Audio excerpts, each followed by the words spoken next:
Miami favored to make the national championship game. Alex Donno of Locked On Canes is here. Donno, it's got to be a fun time over there in Coral Gables. I didn't think Miami would be in this spot.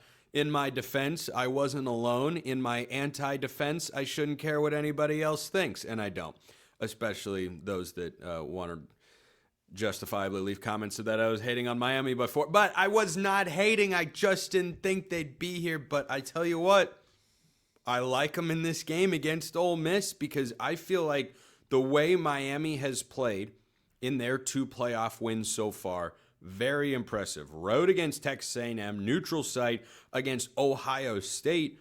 I feel like it's actually been more sustainable because they're doing it with trench play, which is Mario's calling card, and that's the way Miami's won. And I think Ole Miss got outplayed up front against Georgia, and Trinidad Chambliss put on the Superman cape.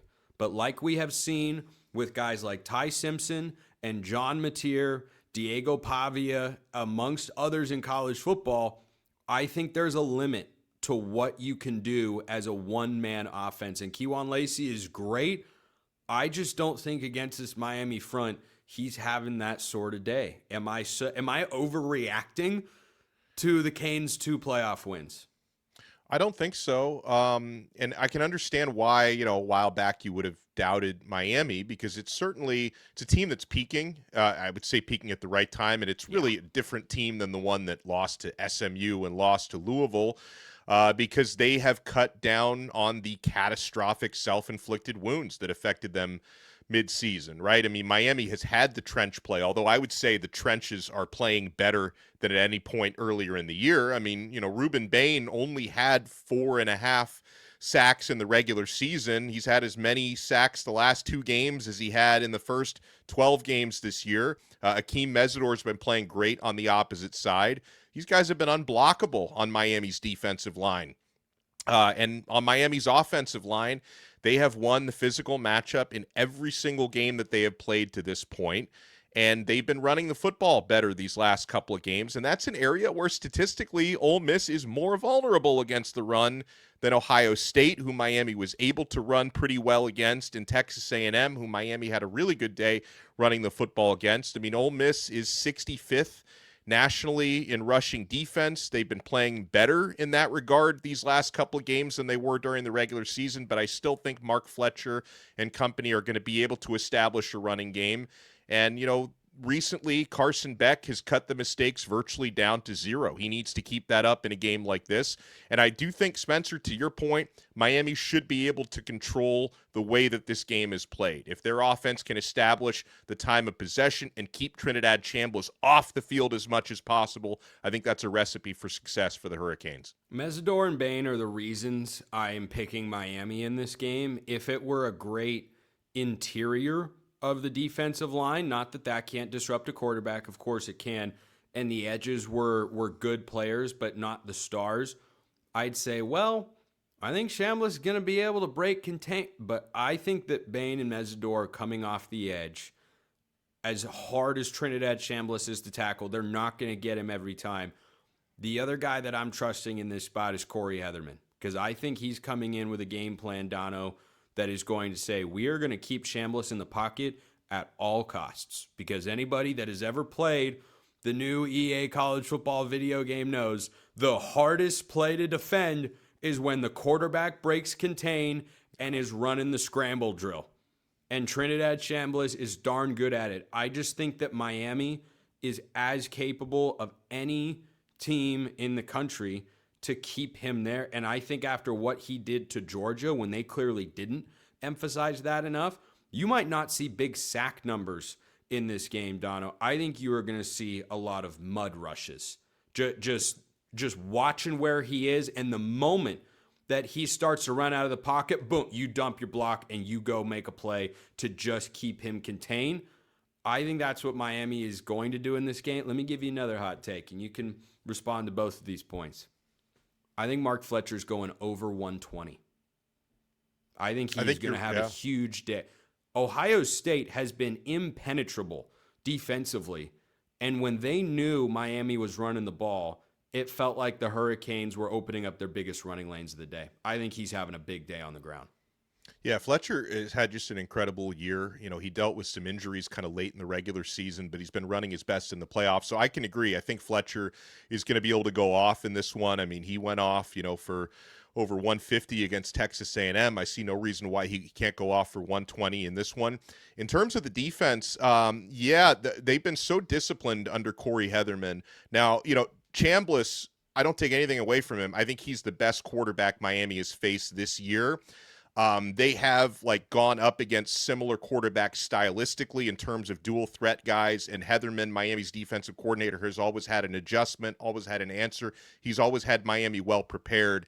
And yeah, I think in this one, contain is the key word. Containing Chambliss, don't allow him to extend plays. That's going to be more important than sacking him, containing him. Miami also needs to shut down the run as much as possible, because if you can, give Lacey a tough day at the office, and, the Hurricanes have top 5 rushing defense this season. If you can make Ole Miss one-dimensional, I think that's the recipe for success for Miami's defense. So I think you hit the nail on the head. I think that they're going to try to keep Chambliss in the pocket, collapse the pocket as much as possible. Bain and Mesidor are very disciplined in that regard, and they're also both very good run stoppers on the edge. Miami's been good in the interior, with players like David Blay and Justin Scott and Ahmad Moten. Moten is questionable, but I think there's a good chance he's going to give it a go this week. The interior's been strong, but the edge play has been superb. On the offensive side for Miami, do you have any major questions in the game? The only one that I think is out there is, will Carson Beck protect the football? I think as long as he does that, Miami's in a good spot. I think the other thing for me, and you're right, so I won't reiterate that point, can Malachi Toney kind of find his juice again? Because, he's gone up against ridiculously good defenses the last couple of weeks, and, for the most part, Ohio State and Texas A&M kept him in check. He just hasn't had a lot of space to work with. So for, Toney, who's a huge reason why Miami is here to begin with, because they weren't going to finish out the regular season on 4 straight wins without the plays he was making, is Malachi Toney going to be able to find space and make big plays against Ole Miss's defense? I think that's a big question. Now, last week against Ohio State, with Ohio State rightfully so making it a priority to shut Malachi Toney down, his teammates at receiver were able to step up. CJ Daniels had a big day. Keelan Marion was good.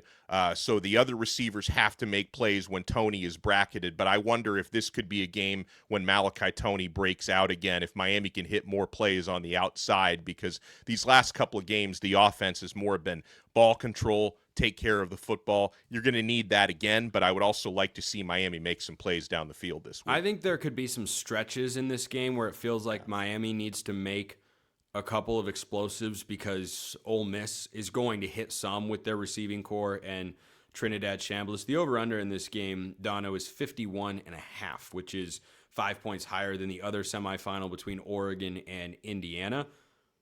You got a prediction yet for this one? I think Miami is going to win the game. I think they'll cover the 3.5, and I guess I'll apologize to Kane fans because I've been ice cold with my spread picks in the playoffs so far. It's been a rough go of it against the spread for me all year. I'm going to go back to the drawing board, hire 2 new coordinators, and figure out how our game plans can be better on that particular front with our lines provided by our friends at FanDuel, of course. But I'll take Miami to win.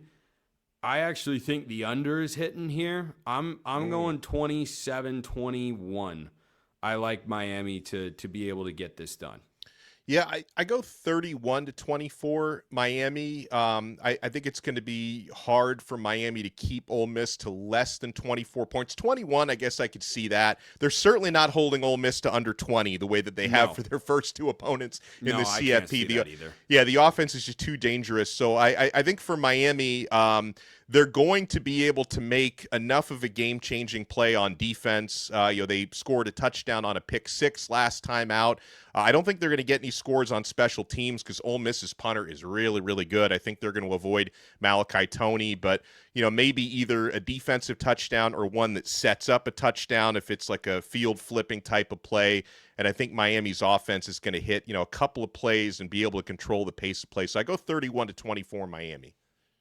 Alex Donno, Locked On Caves, the man you need if you want any information on Miami. Donno, appreciate it as always. If you thought I have gotten into every quarterback carousel move you need to know about, oh, you're so unbelievably wrong.